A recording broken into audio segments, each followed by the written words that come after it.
Faz bastante tempo que vocês estão me pedindo para falar mais sobre relatividade restrita, relatividade geral, e hoje chegou o dia de falar sobre isso. E eu vou mostrar para vocês que a gente consegue explicar a dilatação do tempo só usando Pitágoras. Ficou curioso? Chega aí depois da vinheta. Vai! Fala pessoal, beleza com vocês? Começando com os tradicionais avisos. Se você é novo no canal, se inscreve. Se você já acompanha o canal, mas não está inscrito ainda, se inscreve aqui também. Esse ano eu quero chegar nos 100 mil inscritos aqui no Fisiculturista. Além disso, é bom sempre lembrar meu podcast, Matheus Toad, André Souza e eu, o Toadcast Ciência, que te faz ali uma pílula de ciência, falando 5 a 10 minutos, uma pergunta que os ouvintes fazem, a gente responde essa pergunta de maneira simples, para que vocês possam passar para os seus amigos, passar para as famílias, passar no WhatsApp, para quem você quiser, sem ser um episódio muito longo que vai exigir a pessoa realmente ficar ali 1 hora ouvindo. Então, uma pílula de ciência, rapidinho, VapVupt, a gente responde a pergunta que os ouvintes fazem para a gente. Olha aqui embaixo para poder ver como é que você chega no Toadcast Ciência. Como eu falei para vocês, eu quero falar um pouquinho mais, explicar como é que funciona a relatividade restrita. E uma das coisas que mais deixam as pessoas assustadas ou encucadas quando a gente começa a falar sobre a relatividade é a dilatação do tempo. Porque o tempo é algo que a gente está acostumado, quando a gente pensa normalmente, que o tempo é o tempo. O tempo que passa para mim é o mesmo tempo que passa para você. E é o tempo que passa para todo mundo. E uma das grandes consequências, uma grande descoberta, que é uma descoberta experimental. Isso não é uma coisa unicamente teórica. A gente tem mídias experimentais que comprovam esse fato, é que o tempo não passa igual para todos os observadores. E essa foi uma das grandes descobertas de Einstein nos trabalhos de 1905, onde ele mostrou a relatividade restrita. Então, e hoje eu quero mostrar para vocês que a gente consegue demonstrar esse fato a partir de alguns princípios que a gente vai utilizar. Hoje eu não vou falar muito sobre esses princípios, a gente vai considerar eles como dados, mas que a partir desses princípios a gente consegue de maneira muito simples derivar, ou seja, calcular como é que seria essa dilatação do tempo e mostrar quais seriam as fórmulas que o Einstein chegou lá no paper de 1905. Quando Einstein começou a formular a relatividade restrita, ele se baseou em alguns princípios. O que são princípios? Princípios são, como o nome já diz, princípios. Eles são coisas que você assume na teoria, consequência base, e a partir dela você demonstra todos os outros fatores.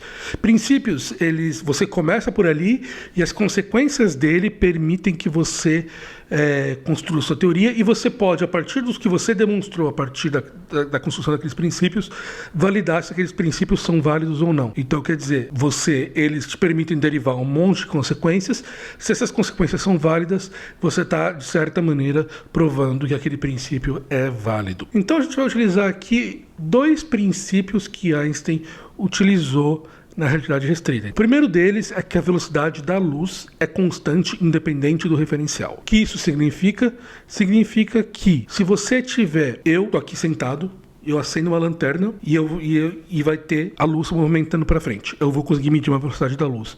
Se ao mesmo tempo tiver uma outra pessoa passando de carro do meu lado, na mesma direção da lanterna, e ele está ao mesmo tempo medindo essa mesma velocidade da luz, ele também vai medir a mesma velocidade que eu medi. E isso é contrário do que a gente normalmente imagina. Normalmente você imaginaria que a pessoa que está se movimentando ali vai medir uma velocidade menor, e uma pessoa que estivesse passando para o lado contrário ia medir uma velocidade da luz maior. Mas isso não é o que acontece. A gente consegue medir essa velocidade da luz e todos os referenciais vão medir a mesma velocidade. Então esse é um princípio.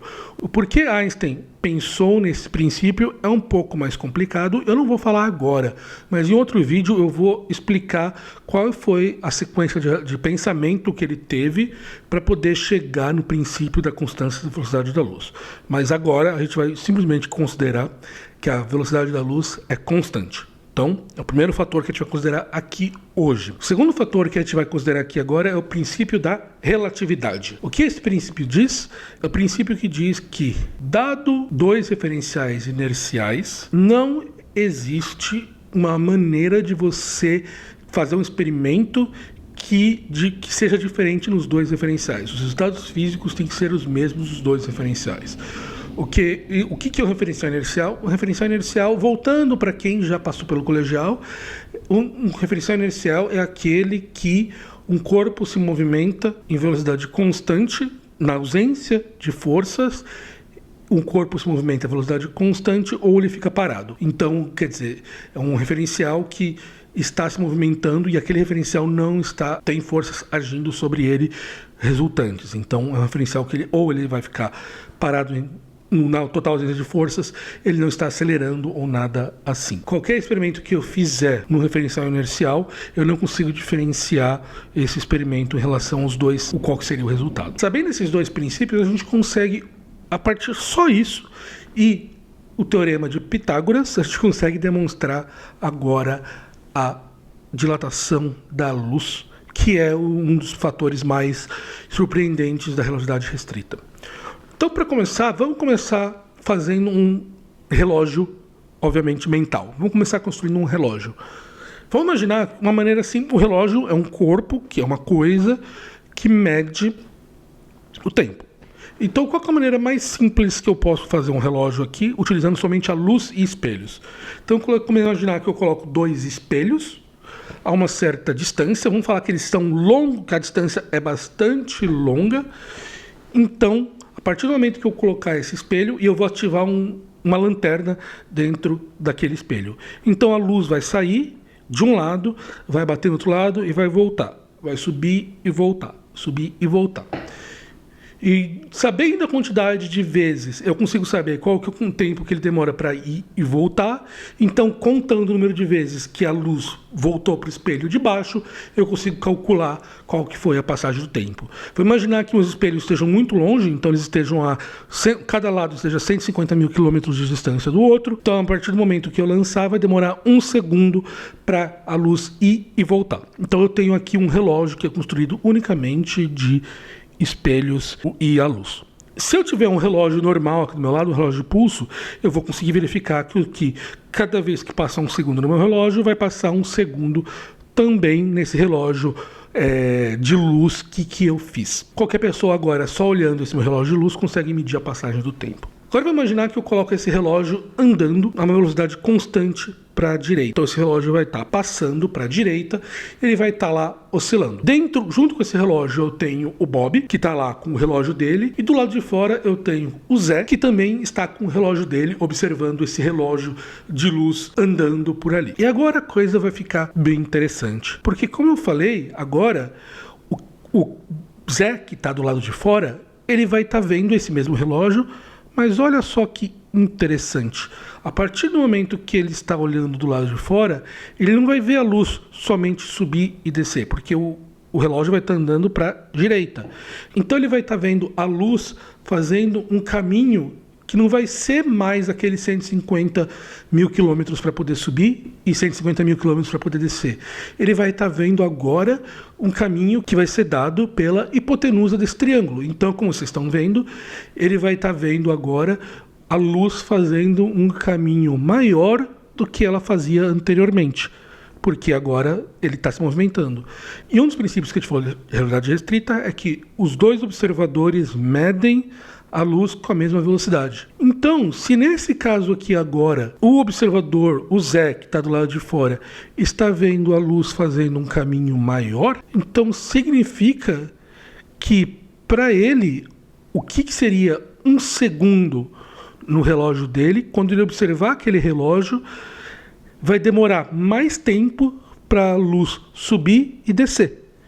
Então, para ele vai parecer que, se ele estiver observando, é que o que a gente fala que é o segundo é o tempo da luz subir e descer. Então, o segundo no relógio dele vai ser menor do que o tempo que a luz demorou a subir e descer. E como os 2 referenciais são inerciais, significa que o Bob, que também está dentro daquela nave do lado da luz, ele vai ter o relógio dele, e se o relógio dele se alterasse em relação a esse relógio de luz, ele conseguiria perceber que ele está num referencial diferente, um referencial inercial. Então, como eles não podem perceber essa diferença, o relógio do Bob também tem que se atrasar exatamente a mesma quantidade em relação a esse relógio de luz de fora que a gente está vendo. Significa que o Zé, olhando de fora, ele vai ver que o relógio do Bob, no pulso dele, vai estar andando mais devagar. Vocês perceberam que simplesmente pelo fato da luz se propagar a velocidades iguais, os dois referenciais, o fato de um estar andando faz com que o caminho dele fique maior. Nesse relógio louco que a gente fez, o tempo vai ter que passar mais devagar. Então vocês observam que unicamente pelo fato da luz ter uma velocidade constante, o relógio do Bob vai parecer andar mais devagar do que o do Zé. E isso é a explicação porque a gente tem a dilatação do tempo. Qualquer experimento que seja feito junto com o Bob, para o Zé vai parecer que está passando mais devagar. A partir do momento que você assume os princípios, que existem diversos motivos para que Einstein assumiu esses princípios, as consequências deles são diretas e não são complicados de se fazer. Pela atividade restrita, eles são bastante diretos, utilizando unicamente matemática de colegial ou ainda menos ainda matemática de ensino fundamental. E como aqui está para vocês conseguem ver, não é nada especial chegar a essa conclusão. E é essa coisa interessante, porque Einstein ele pegou essas conclusões que aparentemente são contraditórias e continuou em cima delas e chegou a explicar como é que o mundo funciona a partir disso, e ele teve a coragem de assumir uma coisa que ele considerava contraditório, mas foi capaz de explicar e chegar a resultados que são mensuráveis e depois foram medidos. Então beleza, ficamos por aqui, espero que vocês tenham gostado. Coloque as perguntas aqui embaixo. Para quem chegou até aqui, coloca aqui para mim um hashtag Einstein tem razão, e a gente vai continuar falando aqui de relatividade nos próximos vídeos. Tem mais um vídeo que eu já estou preparando para falar também de outro princípio de relatividade, nesse caso da relatividade geral, mas que eu consigo explicar de maneira muito fácil utilizando um vídeo de outro youtuber muito famoso aqui de ciência do YouTube, que é o Grande Iberê. Eu já falei com ele, ele me deixou utilizar o vídeo, eu vou colocar aqui, e com isso, utilizando o vídeo dele, eu consigo explicar a relatividade geral para vocês de maneira fácil, beleza? Então, se inscreve aqui no canal, já pedi isso, quem não se inscreveu, se inscreve de novo, aguardem aí, logo logo tem mais vídeo aqui no canal, beleza? E falou!